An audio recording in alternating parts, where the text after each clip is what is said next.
सो हे वीविंस, कैसे आप सब? उम्मीद सब अच्छे होंगे। तो भाई आज हम बात कर रहे हैं इस वीडियो के अंदर आपके मेंडेलियन क्रोमोसोमल डिसऑर्डर्स के बारे में, जो कि आपके 12th क्लास के चैप्टर 5 का बहुत ही अहम टॉपिक है। जो जेनेटिक्स अपन कवर कर रहे हैं, जेनेटिक्स वो चीज़ है जिसमें अच्छे अच्छे को तोते उड़ा रखे हैं। तो इसीलिए कृपया जेनेटिक्स की सारी वीडियोज़ को ध्यान से देखें, उस चीज़ को कॉपी पर लिखें, प्रैक्टिस करें तो ही समझना। कोई भी डाउट है बाकी आप हमसे इंस्टाग्राम पर बात कर सकते हैं। चलिए दोस्तों, ज़्यादा देर न करते शुरू करते हैं।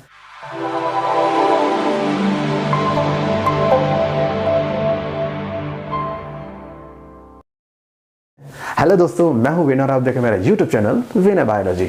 ठीक है, सो यहाँ पे चलिए बात करते हैं टाइप्स ऑफ जेनेटिक डिसऑर्डर की। देखो भैया, ऐसा है कोई भी बीमारी जो आपके जीन से कनेक्ट हो, आपके डीएनए से कनेक्ट हो, उसको अपन क्या बोलते हैं?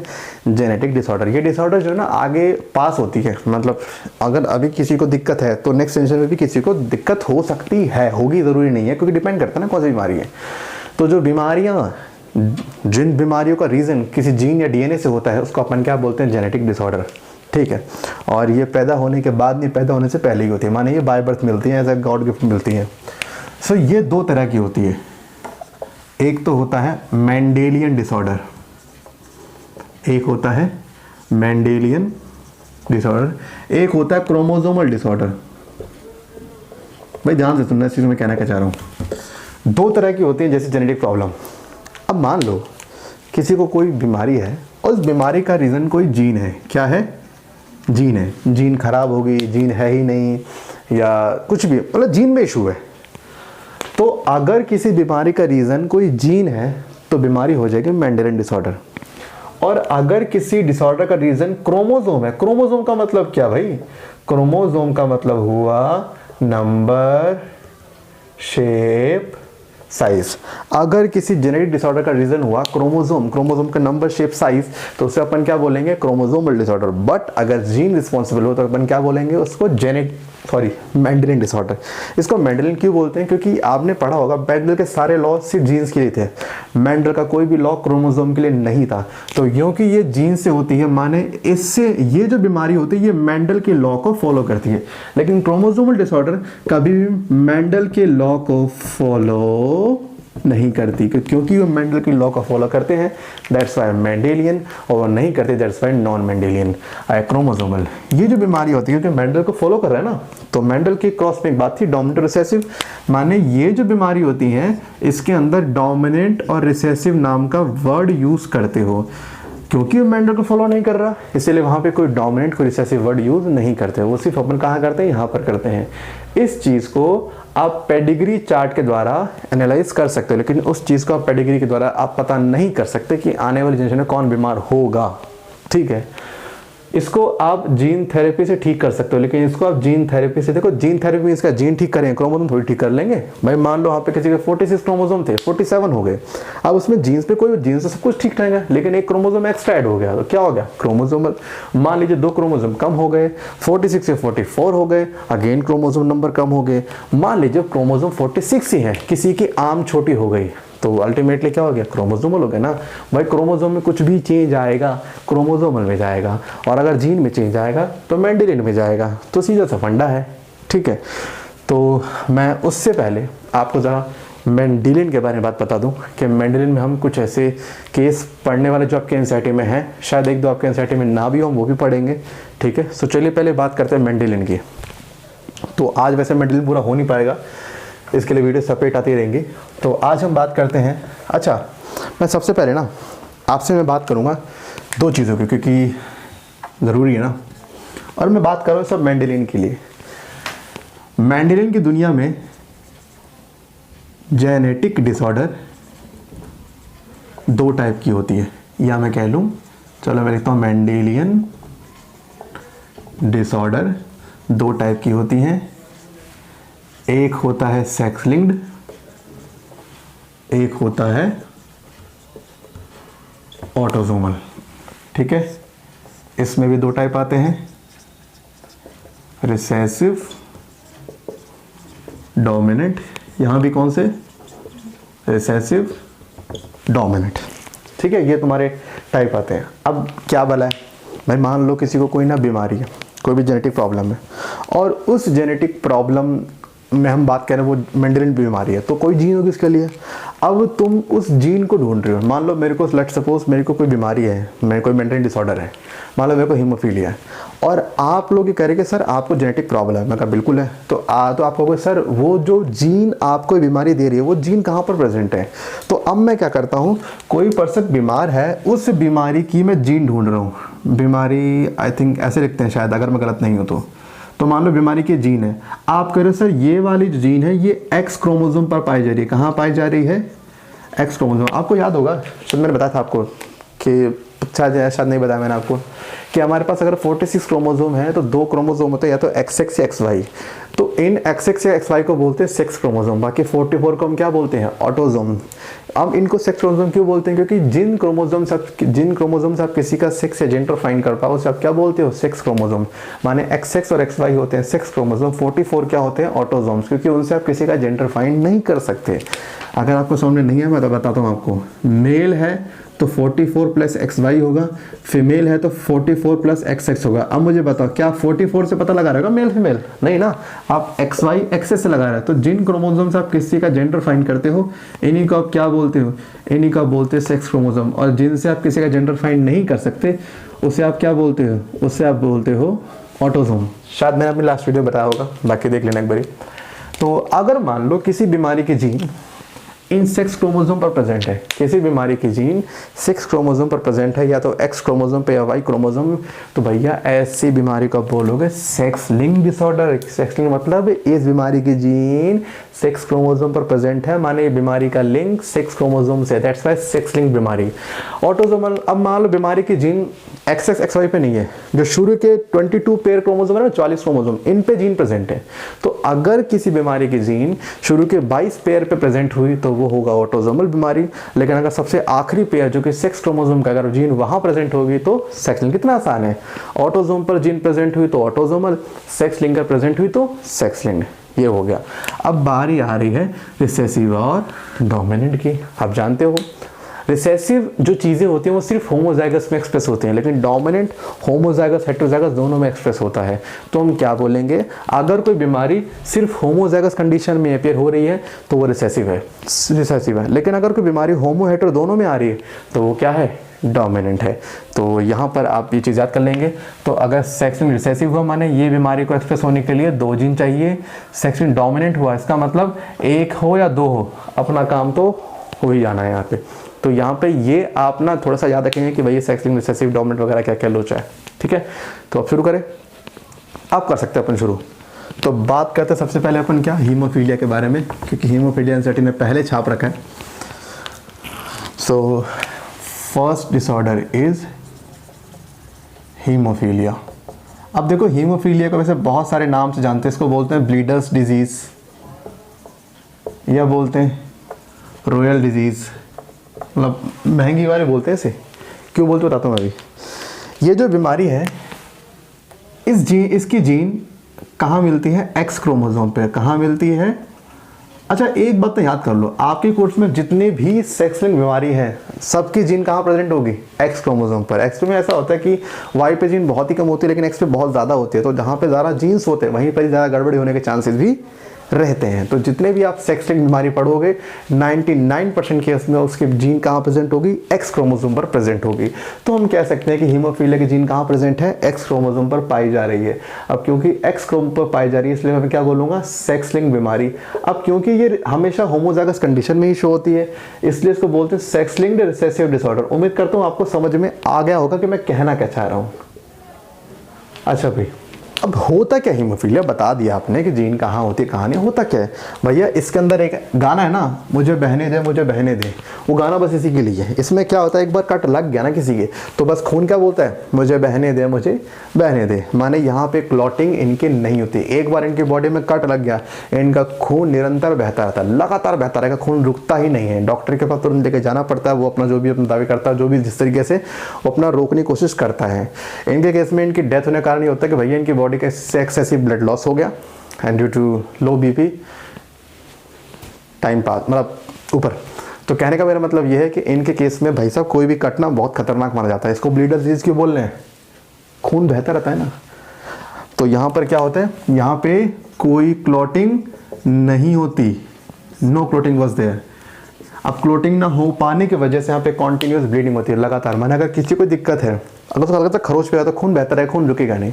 रॉयल डिजीज क्यों? क्योंकि सबसे पहले इस बीमारी को क्वीन विक्टोरिया की फैमिली के अंदर पाया गया था।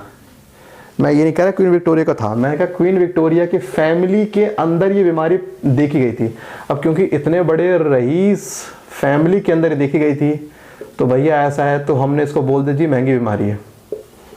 तो क्वीन विक्टोरिया की फैमिली के अंदर बीमारी को देखा गया था, तब से हमने कहा जी रॉयल डिजीज, क्योंकि इतनी रॉयल फैमिली में मिल रही है तो बीमारी का क्या हो जाएगी, रॉयल डिजीज हो जाएगी।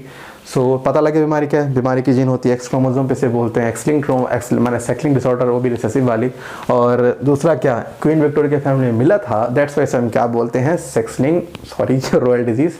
और अच्छा, अब मैं बात करता हूँ कि बीमारी किस किस को होगी। मैंने कहा बीमारी हमेशा आएगी होमोजाइगस कंडीशन में।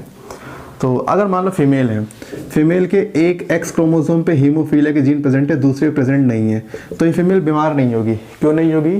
क्योंकि रिसेसिव बीमारियों को एक्सप्रेस होने के लिए होमोजाइगस कंडीशन मांगता है मतलब अगर एक जीन यहाँ है तो वही सेम जीन इधर भी मांगता है, जब होगा तभी काम बनेगा, थोड़ी एक पे आ गया तो सो जाएगा ना। तो ये बीमार तो नहीं होगी। अब बीमार नहीं है लेकिन स्टिल जीन तो कैरी कर रही है ना, माने नॉर्मल है, ठीक है, आप सबकी तरह मेन सबकी तरह नॉर्मल है, लेकिन स्टिल जीन कैरी कर रही है। जो नॉर्मल होकर भी बीमारी के जीन जेब में लेकर घूमे ना, उसे हम नॉर्मल नहीं बोल सकते, उसे बोलते हैं कैरियर। अच्छा, क्या ये बीमार होगी? बीमार नहीं होगी भाई, जैसे आप है ना ठीक, ऐसे ये भी ठीक होगी, बीमारी से होगी नहीं। बट इसे कैरियर बोलने का मतलब क्या है, अगर एक नॉर्मल पर्सन के पास एक बीमारी की जीन है लेकिन स्टिल उसे वो बीमार नहीं है, तो ऐसे पर्सन को आप नॉर्मल नहीं बोलते, कैरियर बोलते हो। और अगर दोनों पे जीन आ जाएगी तो आपको पता है यहाँ पर इसको हीमोफीलिया हो जाएगा। So this will be haemophilic female. और अगर XHY हो जाएगा तो ये हो जाएगा हीमोफिलिक मेल। एक सवाल है मेरा आप लोगों से, बताना मेरे को, इसके पास वीक जीन है अगर देखा जाए, उसके पास वीक जीन, मेल को हीमोफीलिया हुआ, फीमेल को हीमोफीलिया नहीं हुआ, बताना क्यों? तो में से जो बहुत ज़्यादा है ना, बहुत ज़्यादा इंटेलिजेंट है, ढूंढ के बताना मेरे को आंसर, गूगल के हेल्प ले लेना। कि मेल के केस में एक पे जीन आगे मेल बीमार होगा, लेकिन फीमेल के केस में दो पे आने पे बीमार पड़ रहा है, मतलब एक बीमार नहीं पड़ रहा है। ऐसा क्यों हो रहा है? तो ये आप ढूंढना। बट फिलहाल के याद कर लो कि मेल को बीमार होने के लिए एक जीन चाहिए, फीमेल को बीमार होने के लिए दो जीन चाहिए। बताना ज़्यादा चांसेस किसके हैं बीमार होने के? मेल के हैं, क्योंकि मेल को एक जीन मिलते ही बीमार होगा, लेकिन फीमेल को दो जीन चाहिए। तो क्योंकि मेल को सिर्फ एक जीन चाहिए बीमार होने के लिए, इसीलिए आपको ज़्यादातर जो है हीमोफिलिक केस आपको मेल को ही मिलते हैं, आपको लेडीज़ के केस कभी मिलते ही नहीं है। तो पहली चीज़, जिन लड़कियों को ये होता है वो पैदा होने से पहले ही मर जाती हैं, या पैदा होने के भीतर के साल मर, क्योंकि बीमारी बहुत खतरनाक है, जानलेवा बीमारी है। तो बचते भी मेल ही हैं, और वैसे भी मेल के ज़्यादा मिलते हैं। क्यों मिलते हैं पता लग गया ना, क्योंकि मेल में सिर्फ एक जीन चाहिए बीमार होने के लिए, फीमेल को दो जीन चाहिए, बाकी आप चांसेस जानते हो। तो मैं आपको ज़रा ना एक छोटी सी कहानी बता रहा हूँ कि भाई कहानी ऐसी है कि एक बार की बात है, आप करो ठीक है, आप इसको लिख लेना, थोड़ा सा मेरे को कहानी के लिए चाहिए ना जगह चाहिए। भाई एक बार की बात है, एक बार आपको पता है दो मेरे फेवरेट एग्जांपल, मुन्ना मुन्नी। भाई मुन्ना 12th में था, मुन्नी भी 12th में थी, और मुन्ना मुन्नी जो है अपना 12th करते हैं, और 12th करने के बाद आज से 10 साल पहले बता रहा हूँ मैं, 2011 के अंदर, मान लो दोनों 12th में थे और दोनों की 12th हो गई, और होने के बाद मुन्ना का एम्स में सिलेक्शन हो गया और मुन्नी का हो गया, मान लेते हैं मौलाना आज़ाद में हो गया, और दोनों ने 5.5 साल वहाँ कंप्लीट करे, दो डॉक्टर बने। लेकिन मुन्नी जो है ना, मुन्नी ने हॉस्पिटल ज्वाइन कर लिया, उसने आगे पढ़ाई नहीं करी, लेकिन मुन्ना था भाई इंटेलिजेंट, उसने कहा मैं तो पढ़ूंगा आगे। उसने निकाल लिया एम्स पीजी, और निकालने हो गया एम्स से सिलेक्शन उसका। अब उसने एम्स पीजी करा, 6 साल उसको वहाँ लग गए, और 6 साल बाद वो अब सुपर स्पेशलिस्ट बन के वहाँ से बाहर निकलता है। अब मुन्ना कहीं ना कहीं औहदे में अच्छा खासा, मुन्नी थोड़ा सा औहदे में ठीक था, अच्छी डॉक्टर है। अब वो भी जॉब कर रही है, ये भी कर रहा है, वो बहुत पहले से करती है, ये अब करेगा। अब दोनों का करियर सेट हो गया, तो मुन्ना मुन्नी कहते हैं कि चलो यार हमारा जो ये प्रेम बंधन है, क्योंकि दोनों की अंदर अंदर सेटिंग चल रही थी, ये भी याद रखना, बताया नहीं था उन लोगों ने तो, लेकिन चल रही थी। और ऐसा होने का दोनों कहते चलो अब हम अपने इस रिश्ते को एक नाम दे देते हैं, और वो अपने एक दूसरे के परिवार वालों से मिलाते हैं कि भैया शादी वादी करा दो हमारी, बुढ़ापा हमारे वैसे ही आ गया पढ़ के। तो दोनों की शादी वादी करा दी जाती है। बाद में मुन्नी को पता लगता है कि भाई साहब मुन्ना को हीमोफीलिया है, क्या पता लगा, मुन्ना को हीमोफीलिया। ये सुनते ही मुन्नी के भैया पैर की जमीन खिसक गई। अब मुन्नी चिल्लाए, हाय दैया मैं तो लुट के मैं बर्बाद हो गई। अब मुन्ना बोले, भाई क्या, तू क्यों बर्बाद हो गई, क्यों लुट गई? तो मुन्नी बोलती कि जी सुनो, तुम्हें है हीमोफीलिया, इसका मतलब हमारे सारे बच्चे कैसे होंगे, हीमोफीलिक होंगे। अब मुन्नी ने जैसे ही बोला तो भैया मुन्नी ने के पूछा, ये बता तूने फर्रे से करी है पूरी MBBS या खुद पढ़ाई से करी है? उसने कहा ना मैं तो खुद पढ़ाई करी है। करे ना, लग तो मुझे जैसे तूने फर्रे चलाया पूरी 5-5.5 साल में। अब इसने पूछा ऐसा क्यों? उसने बोला, गवार ध्यान से सुन, अगर मुझे हीमोफीलिया तो मेरा केस तो होगा ना XHY होगा। इसने बोला जी हाँ स्वामी ऐसा ही होगा। तो उसने कहा देख तेरा केस तो नॉर्मल है। उसने कहा जी बिल्कुल, मेरा तो XX है, मैं तो बिल्कुल ठीक हूँ। तो इसने कहा कि पढ़ी लिखी गवार, गैमिट मेरे बनेंगे XH और Y। उसने कहा जी स्वामी ऐसे ही बनेंगे। तो उसने कहा कि तेरे के बनेंगे X और X। उसने कहा जी बिल्कुल ऐसे ही बनेंगे। तो इसने ये कहा कि जब मेरा X तेरे X से फ्यूज़ करेगा तो केस बनेगा XHX, पहला केस ही बनेगा। कह रही हाँ जी स्वामी ऐसा ही है। XHX करेगा माने दूसरा केस भी कैसा बनेगा, XHX। उसने कहा जी बिल्कुल स्वामी सही कह रहे हो। तीसरा केस ये कहा कि मेरा भाई जब तेरे X से करेगा तो ये बनेगा, और चौथा केस क्या बनेगा, वही X और Y। तो इसने ये बोला कि गवार, जाहिल, नालायक, बेवकूफ़, ध्यान से देख, मेरे को हीमोफीलिया, तू नॉर्मल है, तो हमारे बच्चों में से बीमार कौन है बता? ये कैरियर होगा, ये कैरियर, ये नॉर्मल, कोई बीमार है ही नहीं ना। मैं तू सोचे हमारे सारे बच्चे कहाँ बीमार हो गए, हमारे सारे बच्चे ठीक हैं। और बोले लोग तू बीमार, देखो ये होते क्या बीमार। अब वही बोलेगा कि देख तूने फर्रे चना, पक्का बता रहा हूँ मैं। क्यों? क्योंकि भैया ये नॉर्मल है, नॉर्मल। अगर मैं इसको नॉर्मल लिख देता तो पता कंफ्यूजन क्या होती है, आप सब तो दोनों सेम है, दोनों बायोफिजिकल सेम होंगे, लेकिन ये डिफरेंट इससे क्यों है? क्योंकि इसके पास हीमोफीलिया जीन भी तो है। जैसे बॉडी में इसके कैरेक्टर होंगे बिल्कुल वैसे दोनों डिट्टो कार्बन कॉपी बिल्कुल ठीक चकाचक होंगे। बस फर्क क्या है, इसके पास जीन है, मतलब अपनी बॉडी में ना एक मौत का सामान लेके घूम रही है, बस इतना फर्क है। तो इसको हम बोलते हैं कैरियर फीमेल। तो ये बोलेगा कि देख ध्यान से देख, सारे बच्चे ठीक है हमारे। जैसे ये बताया तो मुन्नी की जान में जाने कह रही चलो जी आप ठीक है, हमारे बच्चे सारे ठीक पैदा होंगे। तो ये जो कहानी ये सिर्फ एक हाइपोथेटिकल थी, आपको सिर्फ बताने के लिए था कि अगर कभी इस तरह का क्रॉस आए, आपको पूछा जाए कौन बच्चे बीमार हैं कौन से नहीं, तो अब बेसिक सा क्रॉस करना यार, मतलब बनाना वो गैमेट वगैरह सिंपल कराना फ्यूज। तो अगर आप लोग करना चाहोगे तो मैं कोई क्वेश्चन दे रहा हूँ। आज अपन हीमोफीलिक करेंगे, ज़्यादा नहीं करने वाले।